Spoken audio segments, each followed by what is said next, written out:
জনপ্রিয় টেলিভিশন অভিনেত্রী জান্নাতুল সুমাইয়া হিমি আজ বাংলা নাটক প্রেমীদের কাছে একটি পরিচিত ও প্রিয় মুখ। ছোটবেলা থেকেই তিনি অভিনয়ের সঙ্গে জড়িত। তার শুরুটা হয় নাচ দিয়ে, পরে মডেলিং পেরিয়ে নাটকের অভিনয়ে আসেন। 2018 সালে নাটকে অভিষেকের পর থেকে তিনি দারুণ জনপ্রিয়তা অর্জন করেন।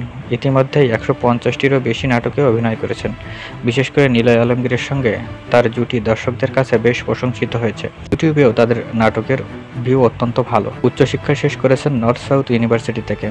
সেখানে তিনি অনার্স ও মাস্টার্স সম্পন্ন করেন। তিনি ব্যক্তিত্বে সাহসী ও স্পষ্টবাদী, কারো অপমান সহ্য করেন না, উপযুক্ত জবাব দিতে দ্বিধাবোধ করেন। সোশ্যাল মিডিয়ায় মাঝে মধ্যে তাকে বিদ্রূপের শিকার হতে হলেও তিনি আত্মবিশ্বাসের সঙ্গে তা মোকাবেলা করেন। সম্প্রতি এক ফেসবুক ব্যবহারকারী তার প্রতি আপত্তিকর মন্তব্য করেন। এক রাতের জন্য কত টাকা নেন, এই প্রশ্নের জবাবে হিমি সোজাসাপটা বলেন, স্যার, আপনার সে সামর্থ্য নেই, আপনি শুধু কল্পনাই করতে পারেন, তাই চেষ্টা করুন। তার এই জবাব সামাজিক মাধ্যমে বেশ প্রশংসিত হয়েছে এবং অনেকেই তার আত্মসম্মানবোধ ও ব্যক্তিত্বের প্রশংসা করেছেন। অপরদিকে যিনি বাজে মন্তব্য করেছিলেন তাকে নেটিজেনরা একহাত দিয়েছেন এবং কেউ কেউ চিকিৎসা নেওয়ারও পরামর্শ দেন।